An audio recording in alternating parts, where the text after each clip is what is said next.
Assalamualaikum semua, ini adalah rangkuman video ziarah 2025 dari Kapuas, Kalimantan Tengah menuju Kota Baru, Kalimantan Selatan.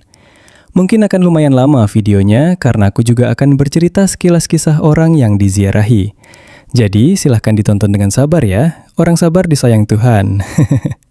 Setelah sebelumnya kita berziarah di Pulau Laut Kota Baru kepada beberapa makam, diantaranya Wali Muhammad Taher, Habib Alwi bin Hasan Al-Aidrus, Guru Muhammad Hussein, Raja Sigam, dan Guru Kusairin, kali ini kita menyeberang ke arah Tanah Bumbu untuk berziarah kepada beberapa makam wali Allah.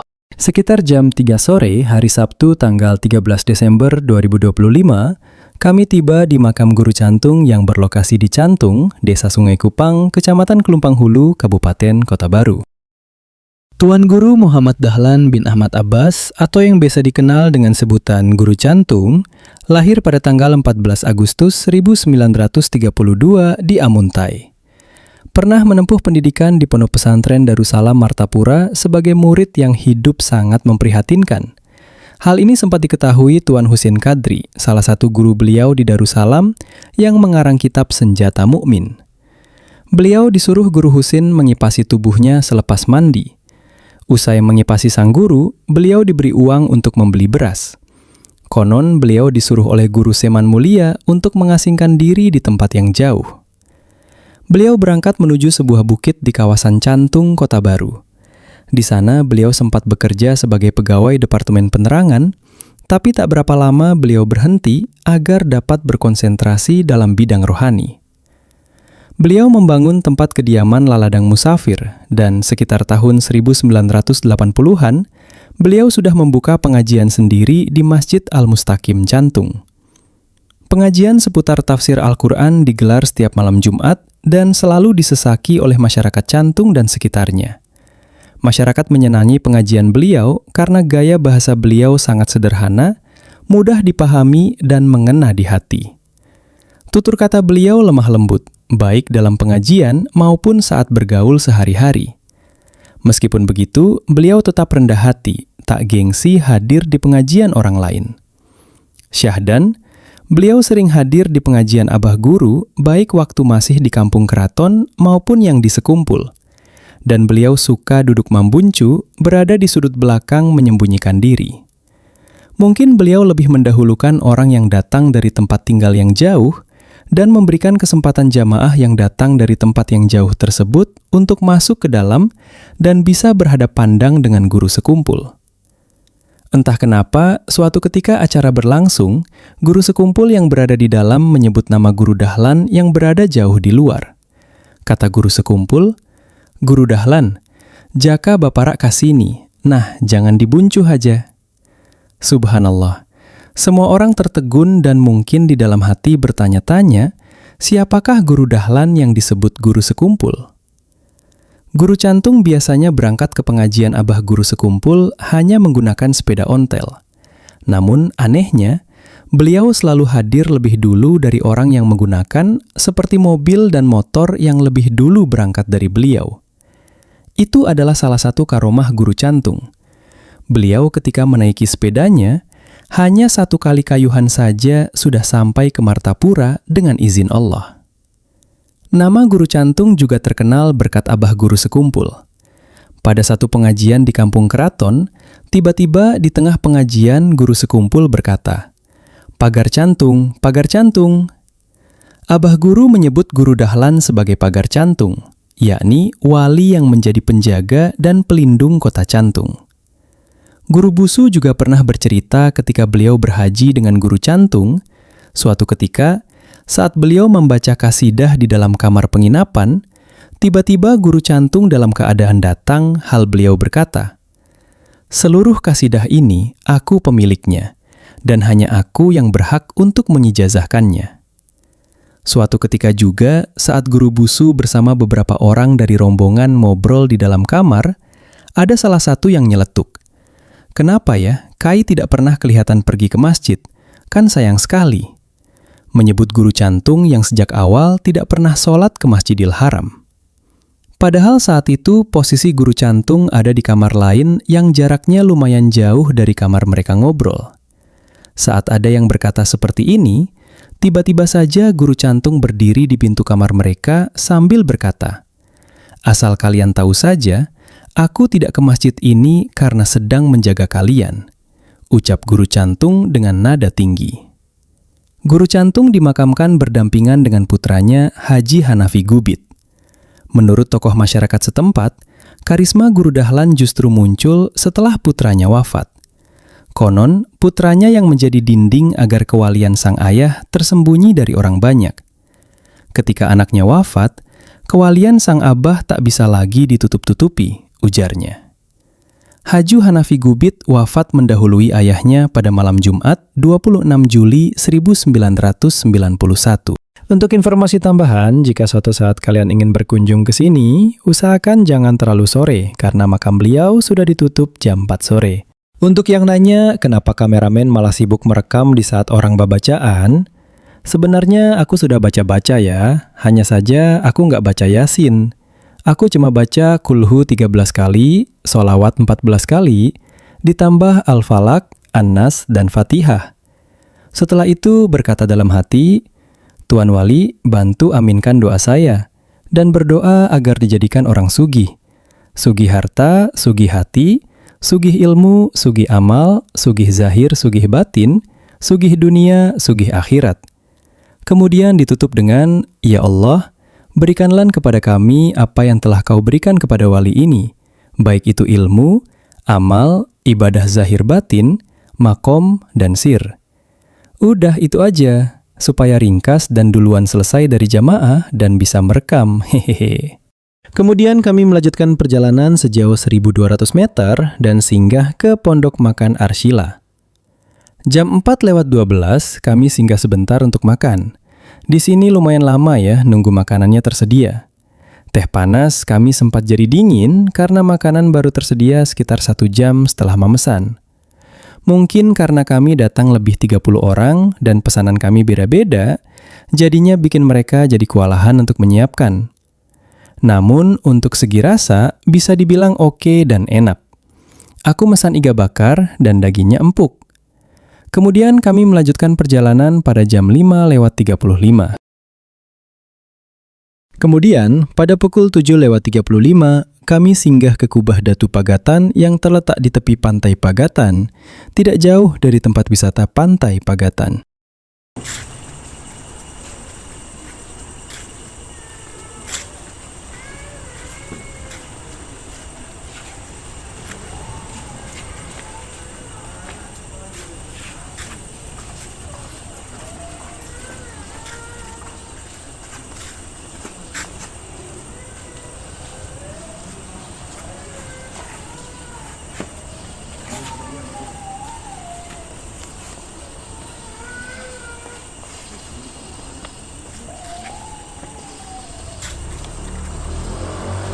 Kami melaksanakan solat maghrib dan isya di sini untuk mengambil berkah dari beliau.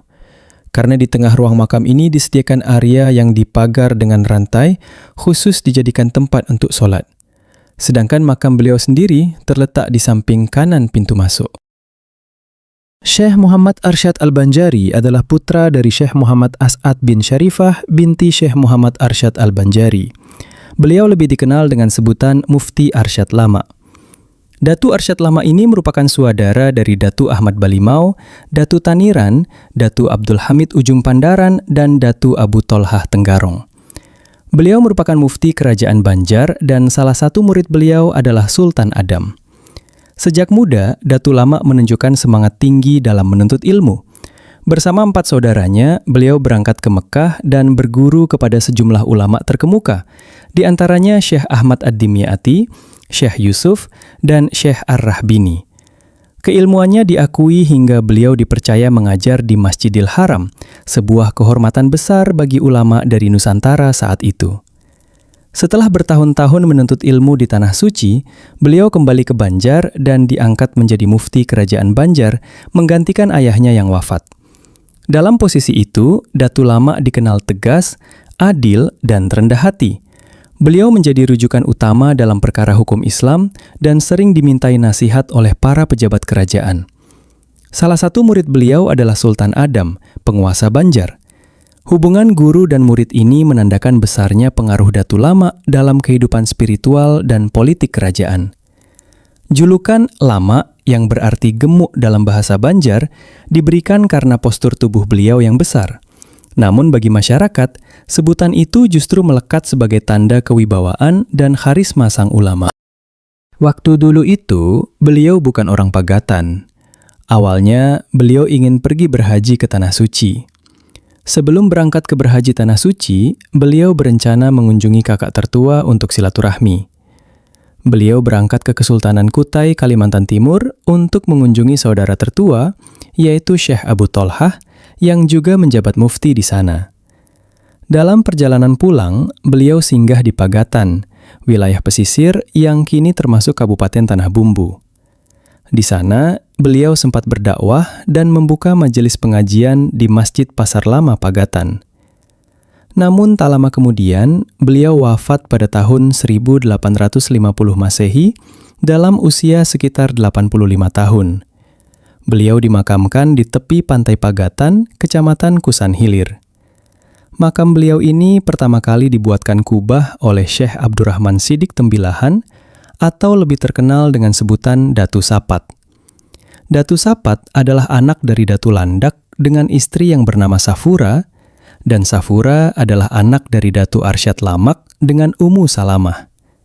Dengan kata lain, Datu Arsyad Lamak adalah kakek dari Datu Sapat.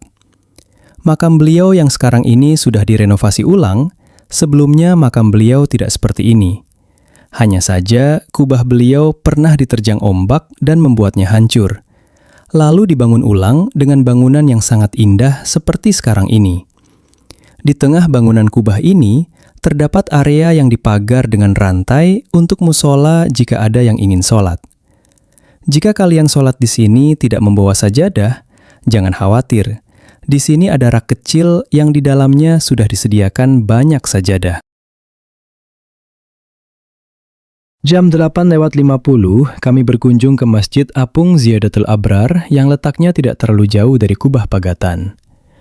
Masjid ini merupakan bagian dari tanggung jawab sosial perusahaan PT Borneo Indobara yang dibangun dan dipersembahkan untuk masyarakat Kabupaten Tanah Bumbu serta diserahkan kepada pemerintahan Kabupaten Tanah Bumbu untuk pengelolaannya.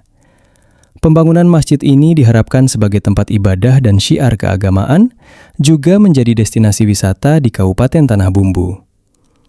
Pelaksanaan pembangunan dimulai tahun 2019 hingga tahun 2023 pada saat kepemimpinan dua Bupati Kabupaten Tanah Bumbu yang diawali oleh Bupati periode 2018 sampai 2021 Bapak Sudianur, yang kemudian dilanjutkan dan diresmikan pada tanggal 26 November 2023 oleh Bupati periode 2021 sampai 2024, yaitu Bapak Zairullah Azhar. Arsitektur bentuk Masjid Ziyadatul Abrar merupakan penjelmaan dari logo Kabupaten Tanah Bumbu dengan tambahan sentuhan bergaya Utsmaniyah modern, sehingga menghasilkan bangunan masjid yang memiliki identitas dan karakteristik yang sangat kuat untuk mewakili Kabupaten Tanah Bumbu. Nama Masjid Ziyadatul Abrar sendiri memiliki arti bertambahnya kebaikan. Harapannya nama ini membawa keberkahan bagi peningkatan kualitas peribadatan masyarakat Kabupaten Tanah Bumbu.